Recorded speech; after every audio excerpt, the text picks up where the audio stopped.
Para pemirsa, Anda dalam 1 menit bernafas berapa kali? Jantung Anda berdetak berapa kali?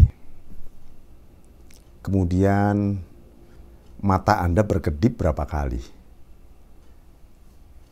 Oke, yang paling mudah adalah soal nafas yang keluar masuk dari dada melalui tenggorokan kita. Ada apa sebenarnya di balik nafas-nafas yang keluar dan masuk itu? Mari kita simak hikmah yang ke-22 ini.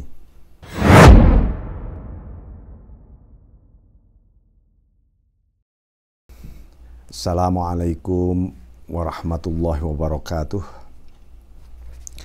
Bismillahirrahmanirrahim. Alhamdulillahirabbil alamin.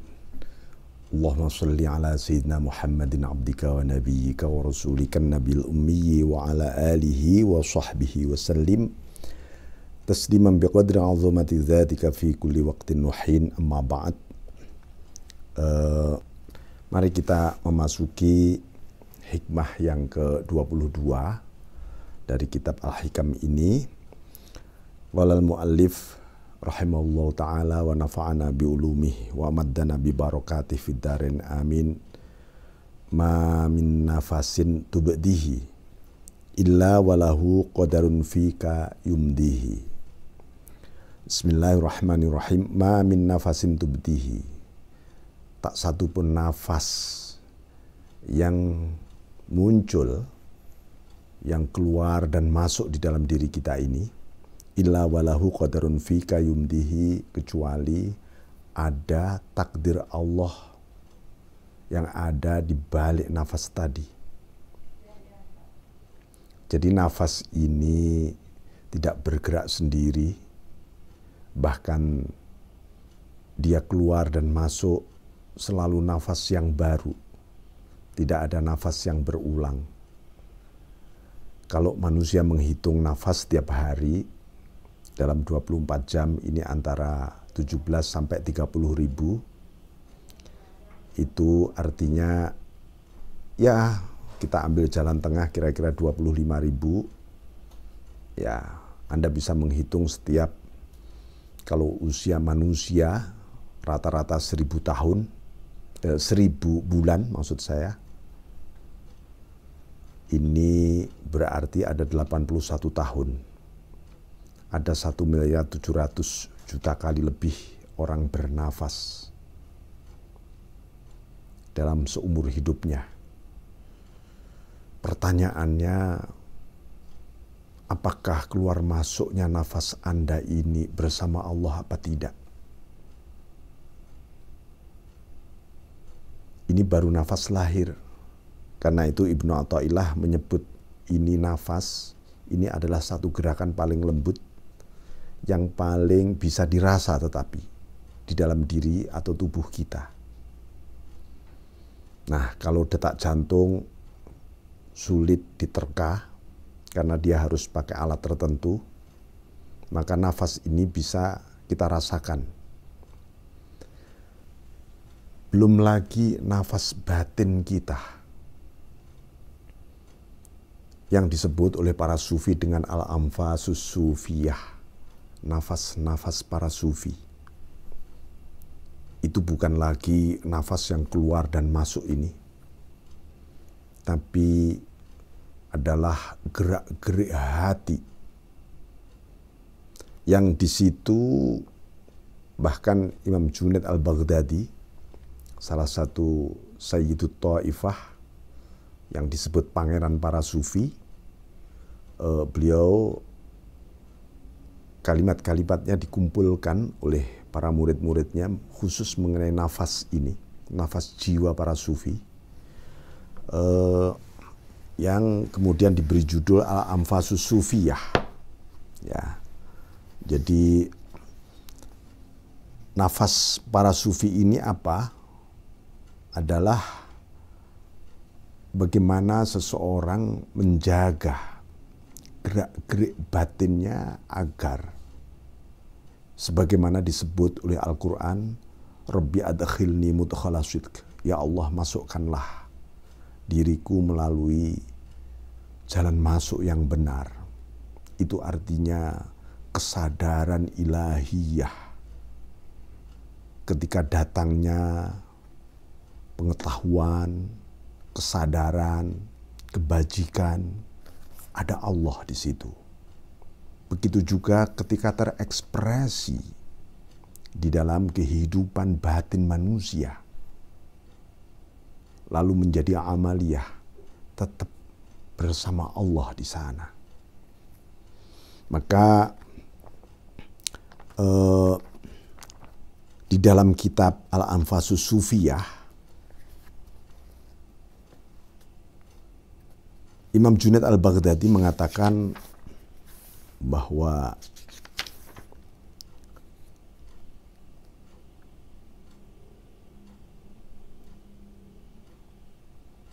laisa syai'un asyaddu ala awliya illah min hifdzil anfas. Beliau mengutip pandangannya Ibnu Atha, ya, indal auqat. Jadi tak ada yang lebih mengandung satu resiko luar biasa dibanding nafas-nafas para aulianya Allah. Bahkan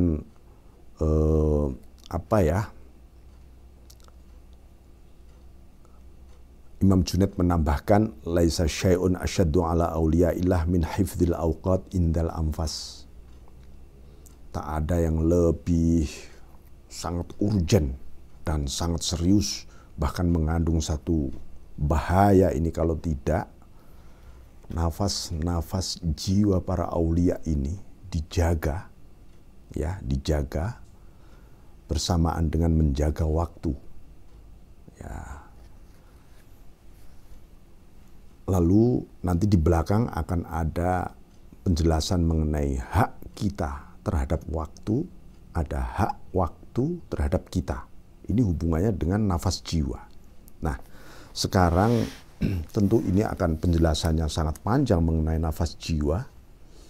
Ya, kita nafas lahiriah saja, kesadaran bahwa gerak-gerik nafas saja, keluar masuknya nafas saja ini mestinya disadari adalah kebersamaan kita dengan Allah. Lalu para sholihin menganjurkan, para sufi sebagian, keluar masuknya nafas ini bersama zikrullah.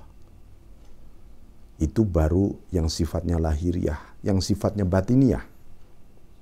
Nah, ini lebih dalam lagi yang disebut nafas ruhaniyah. Bahkan Allah menyebut nafasur rahman, nafas sifat ar-rahman, yang di situ terekspresi pada seluruh asma-asma ilahiyah di asmaul husna. Itu adalah bagian dari nafasur rahman. Sehingga setelah ismu dzat disebut Allah, kemudian baru ar-rahman, ar-rahim. Nah, ini saking dahsyatnya nafas.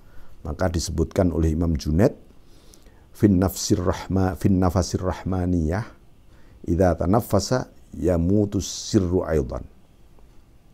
Coba bayangkan ini, di dalam nafas rahmaniyah, ketika ada sebuah nafas sifat rahmaniyah, maka seluruh rahasia batin kita rasanya hangus. Ini luar biasa. Jadi bahkan hati bisa mati, dada, nafsu seperti tiada segalanya. Ini suasana orang menyadari pada nafasur rahman. Nah, yang terpenting sekarang adalah bahwa di dalam Al-Hikam ini, bahwa ada sesuatu yang kita rasakan, bahwa di balik itu semua ada takdir Allah, dan takdir Allah itu tidak ada yang cacat, tidak ada yang kurang, semuanya sempurna. Ya, itu artinya apa? Bahwa manusia tidak bisa berikhtiar sebenarnya, hakikatnya. bahkan termasuk nafasnya, apalagi jantungnya. Oleh Allah sudah ditakdirkan jumlah nafas si A dalam hidup ini sekian miliar, sekian ratus juta, itu semuanya sudah ada catatannya.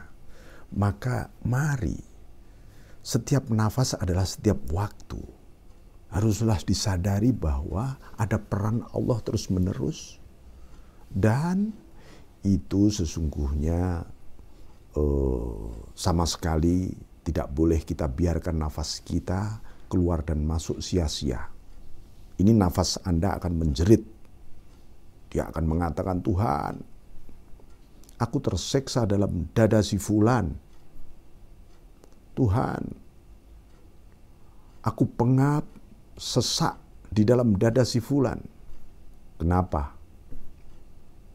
Aku keluar dan masuk di dalam dada si fulan tanpa bersamamu Allah.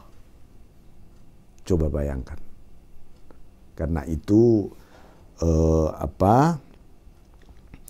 kalau di dalam nafas kita saja ada peran ilahi, ada kesertaan Allah, ada takdir Allah di situ, berarti di dalam gerak-gerik lahiriah kita, alam pikiran kita, ya, jiwa kita, ada takdir Allah di sana. Maka yang diharuskan bagi kita apa? Ar-ridha.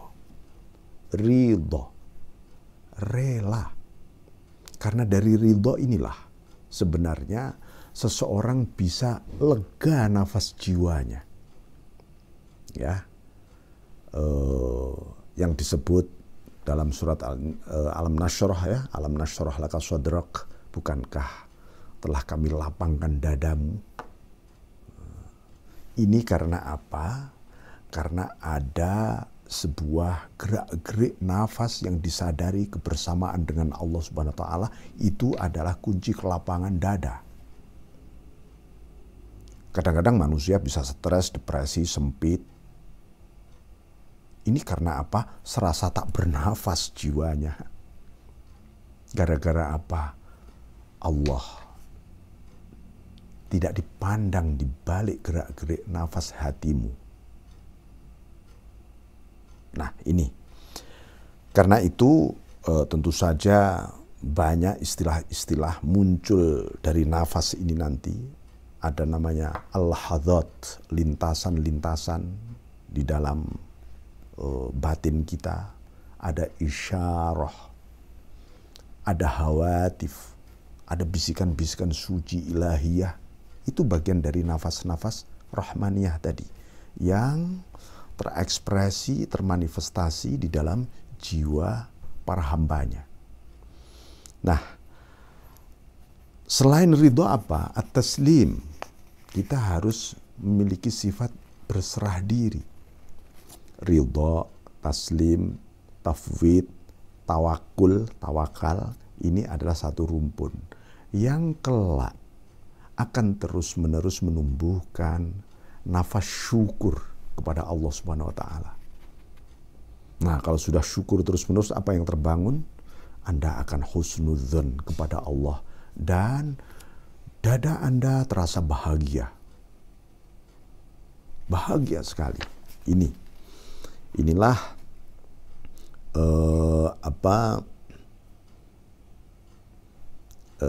para sufi terus-menerus muraqabah.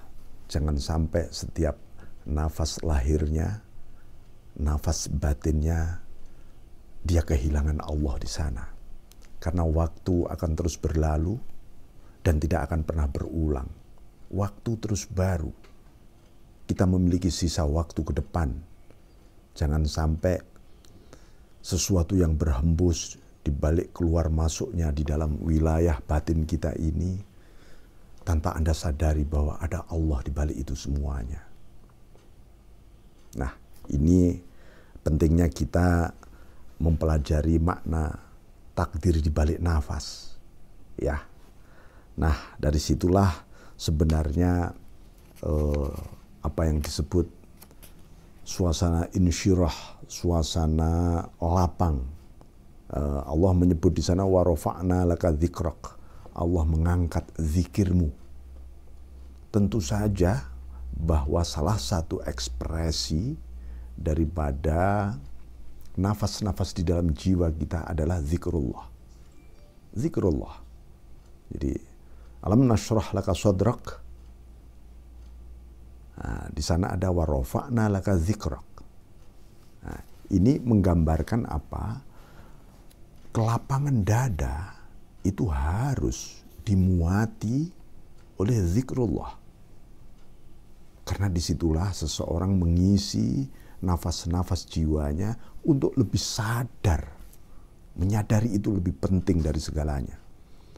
Lalu Anda merasakan takarrub di dalam dada Anda dengan nafas-nafas jiwa maupun nafas-nafas jasad. Saya kira demikian ya. Semoga Anda bisa menghayati hikmah yang ke-22 ini dan semoga kita diberi ainayah untuk terus-menerus ridha, taslim, bisa berserah diri, dan berserah diri itu tempatnya di sini. Ridha juga di sini. Bukan di alam jasad Anda, juga bukan di alam pikiran Anda. Di hati Anda. Saya kira demikian. Assalamualaikum warahmatullahi wabarakatuh.